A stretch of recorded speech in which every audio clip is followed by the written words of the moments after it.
Well, it's I think the best word to describe last weekend for us a letdown. I think we're embarrassed more than anything. I don't think any of us prepared for that type of a weekend, for it to go that way. I think when we looked at it mentally, we were feeling very positive. We were feeling very sure of ourselves, and we felt it was going to go differently than it went. And I think the one thing that happens to everybody is you always prepare for the best, but you have to consider things not going that way, and then you've got to be able to battle through that. And I don't think mentally we handled that very well.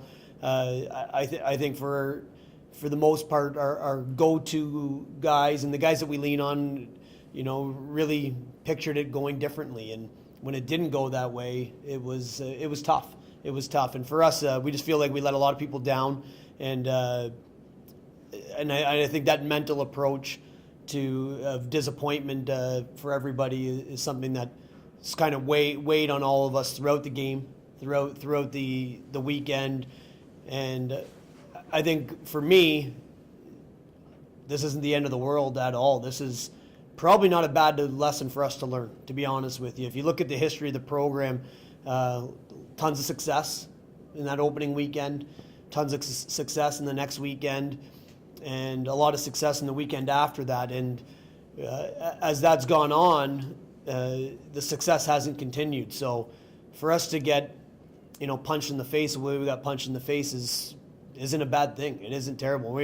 We weren't planning on going 34-0 in the regular season. We knew there was going to be bumps in the roads, and this is a bump in the road. But I do think more than anything, it's not indicative of the team we have. It's not indicative of the way we feel about each other and the way we feel we're capable of playing. And I think for us to have that realization as quickly as we did, that's the only positive you can take out of it, is we learned a hard lesson, and it was tough, and more than anything, it was embarrassing for us, and we didn't picture it going that way, and we're going to be a better team because of it, and I know that, and I believe in it, and I believe in our group.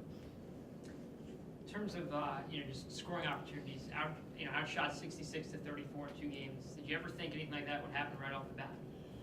No. Again, I think there's a hockey stat out there called close game Corsi, and if you looked at our close game Corsi in both nights, we actually were better. We were the better team on Saturday. Friday was an even game, and close game Corsi only takes into account tied games and or teams leading by 1. Once the score becomes 2-0 or greater, you stop counting close game Corsi. And for us, I don't think the game reflected the way we played and started. I think the score certainly was real, and that was, like I just said, I don't think we handled what was thrown at us very well mentally. Again, I don't think we were prepared for it. I don't think we thought we'd get outshot close to double. We didn't anticipate that at all, and I don't think we handled that very well. So, again, those are stats. We lost both games. I don't care what the shots were. I don't care what I want to know why we lost, how we can win. And for me, I think there's way more things I can take out of the video when we're watching it and we're looking at it to find a way to do that. And for us, we believe in what we're doing here. We believe in our process. We believe in how we work and how we're going to generate offense. We got to go out and do it now. And I think we stopped doing what we're good at and what we've worked on too quick in that game because of the scoreboard. Looking ahead, Nebraska-Omaha with a lot of speed. Matt was referencing that a second ago. So what's your take on how you combat speed? Yeah, I watched a game of theirs already from last weekend. They're fast. They look to make plays. They're certainly a team that likes to get up and down the ice. Everybody knows the type of team that Dean Blaze wants to have. They're going to beat you with offense, and they're not a dump and chase type team. They're not a team that's looking to slow the game down and wear you down. They're going to wear you down by having the puck, and probably very similar to Minnesota in terms of Minnesota. What they did, if you saw it was systematic approach in the two games they played this weekend. Is teams kind of hung with them for the most part, and then all of a sudden you got tired because you ultimately ended up chasing them more than you ended up having the puck. And I think Matt said a real good thing about you got to fight fire with fire, and one step further in terms of neutralizing a team with speed is puck possession. If you have the puck, they don't have it and they can't play fast the way they want to play fast. So that's a goal for us, and you got to compete. Ultimately, we didn't compete as hard as you need to compete to win, and I think for us, if we compete a lot harder, which we're very capable of doing, we'll have the puck a lot more, and they won't. And you can't, like I said, you can't be that fast when you don't have the puck. Is this a case of making these guys realize what level they can get to, and perhaps they started here, and you have to say, no, you can be up here? Yeah, I think when you have a self-awareness and self-identity is an important thing, and I think for us is, again, we prepared for greatness. We really wanted to succeed. We knew how important this weekend was, and it was almost like we played nervous and we played with too much pressure, and those are just ultimately excuses. But no question, when I know the way I am when somebody punches me in the face, I'm coming back at you hard, and I think our team is the same way. That's anybody that competes. That's the way you want to, and I think this hard punch hurts. But it didn't knock us down, and we're not out, and we're coming, and we just got to find that next level of commitment to quality and compete, and and just team speed and togetherness and all those things. You learn valuable lessons through losses. The problem is the highs are high, the lows they're really low. So it doesn't feel very very good, but we get another opportunity, and it's so early in the season to have that weekend define us. We're crazy to think that way, and we're not thinking that way. What were some positives you drew out of this weekend? I thought Friday night we were very good off the rush. We've been a team that's really struggled creating offense off the rush. We didn't finish many, obviously, none on Friday. But when you go through a video session the next day, we were kind of looking at our game, and we made some mistakes defensively, and we allowed guys to get up the ice. They were a really good skating team, and they were able to get a little bit of separation on us offensively. But probably the biggest thing for us is we created our own chances the other way. We just didn't make that one last play. We hit posts. We missed some opportunities.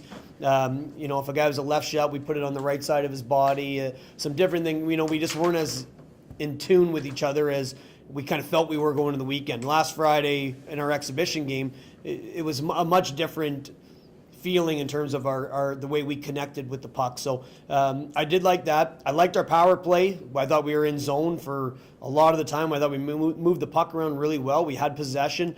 That was a big issue for our team last year. So I'm not worried about that. I think our power play is going to be fine. We've got to do that finishing play. We need to make that last play a little bit stronger.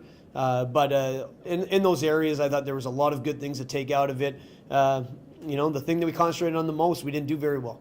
We talked about defending the rush, back checking, and playing strong in the defensive zone. And most of the goals were off the rush. I thought that was the area that I wasn't happy with. But for the most part, we did a lot of the things that we were looking to do well enough as we went. We just got away from them as soon as the scoreboard wasn't in our favor. And we asked Matt at the beginning if it was time to press the panic button. Just your thoughts on whether or not it's too early or. Well, I think it's pretty early. I don't think it's. Hey, this could have happened. This has happened to us every single year, just at different times. It could be in the 4th weekend, the 5th weekend. It could be in the 10th weekend. For us, it happened in the 1st weekend. You don't ever hit the panic button. We believe in what we're doing. We believe in our group. We believe in each other. And I think the panic button is for people that don't believe in what they're doing. And we believe in what we're doing. It just didn't go our way this weekend. We can be way better individually and collectively, and I think we're going to concentrate on that. Matt, can you talk about the fan support that you had this weekend? Yeah, I thought the fans were awesome. Like I said, I think the biggest thing for us is we really feel like we let our alumni, fans, boosters, administration, campus, community, we let them down. I think that was the hardest thing, but it was great to see people in the building. I think what I would ask is that they continue to believe in us, because we didn't show what we're capable of, but we will, and people got to trust that. Obviously, it wasn't what we hoped it was going to be.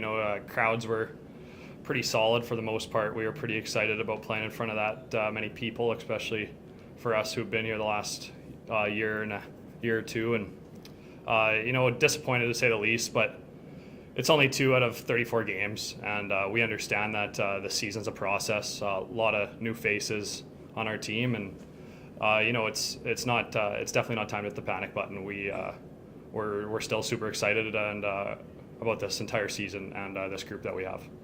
Were there more mental errors than physical errors in those first 2 games, and that seems to be something that can be corrected. What's your thoughts on that? Yeah, exactly. You're exactly right. I mean, if you look at a lot of the goals that we had Fairbanks scored against us, a lot of those were mental errors, and as we get more and more in depth with the systems that the coaches put in place, it's only going to get better in that regard. Because I mean, you look at the goal, their 4th goal, when like Tanner Johnson makes a great play, but David Trinkberger maybe isn't ready for that puck in the slot, and then they put it in with a wide open net. Like it's in 10 games, like a play like that is a perfectly played breakout in a week or 2. So like it's the first weekend of the year, you can't put much stock into those yet. Outshot 66 to 34 in 2 games. How important is it for this team to be on the right side of that shots per goal margin? It's huge. We need to we need to at least, if not outshoot teams, be in the mix. Like it's tough. It's not only tough to get outshot like that in games or a whole weekend, but it's tough on like morale, especially. You'd be crazy to say that the guys and the coaches aren't looking up at the shots and worrying a bit about the game that's getting played. But we're working all week, and we have been all week, about getting shots on net and getting guys to the net, and it's just something that we're working on, and we hope we'll get better at that. Know anything about these teams aside from Omaha having an Anchorage player? Yeah, actually, one of my best buddies I played junior hockey with is on Omaha. David Pope. I played with him in junior hockey in West Kelowna, and I talk to him constantly. I feel like I know their team pretty well. Like they're going to be a really fast, really quick, skilled team. Like David always tells me about how little workouts they do, but how much they skate, and like that's an eye opener to me personally, as how fast they're going to be on the ice. So we got to be ready for that on an Olympic sheet. But Canisius, personally, I don't know much about Canisius. 0 for 11 on the power play. I know it was an area you guys struggled with last year. How important, what are you guys going to try to do to correct that in order to fix that part of the game? Yeah, like you said, like I think power play last year was, obviously it's well documented that it was a problem, especially in the second half. But I felt like we actually sustained a lot of pressure, and I mean, power play isn't so much always about scoring the goals; it's more about getting the momentum. And I felt like we had a lot of good looks, like in both games, that we had chances to score, but maybe even keep the momentum, keep the puck in the zone. And like you said, like at the start of the interview, I feel as if it's just another systematic thing. Like, as the year goes on, we'll get more in tune with each other, and the power play units. Like there's enough skill in this roster to and smarts to make those chances end up in the back of the net. How do you combat speed?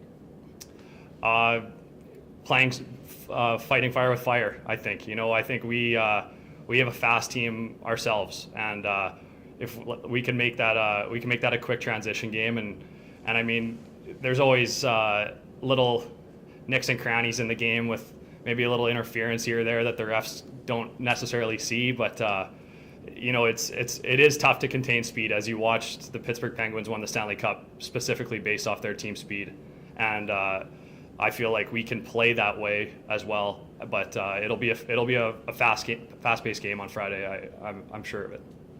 And you told me before the season started, the team's aware of the budget cuts and stuff like that. And you said the team may consider buying, I guess, season tickets, player-wise. Have you guys started doing that or talking about that yet? We actually haven't now. I know, like Matt mentioned it to the players at the start of the year, and it is something that has kind of fell on the wayside, and it's tough with our.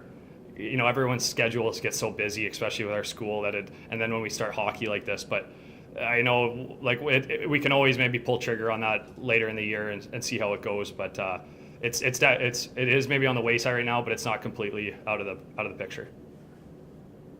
And just outscored 10-1 in 2 matches. You said not time to press the panic button. Are we moving in that direction, or? In the panic button direction? Yeah, as a team, have you guys panicked at all, or internally? Or I wouldn't say so. I mean, expectations are high for our group individually, but also as a team.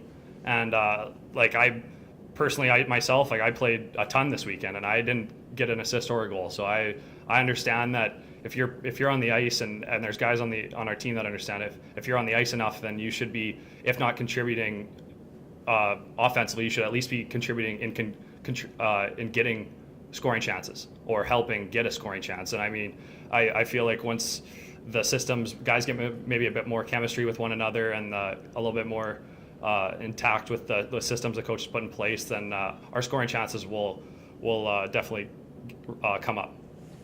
And a lot to clean up. What's the biggest area of concern right now for this team?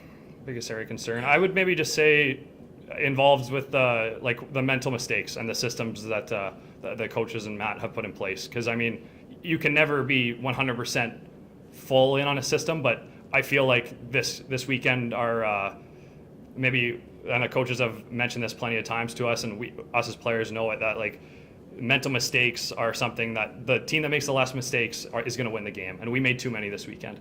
And I feel like that's something as a team that we understand we need to cut down on those mistakes. And I'd probably say maybe that'd be our biggest error this weekend and moving forward that we need to fix.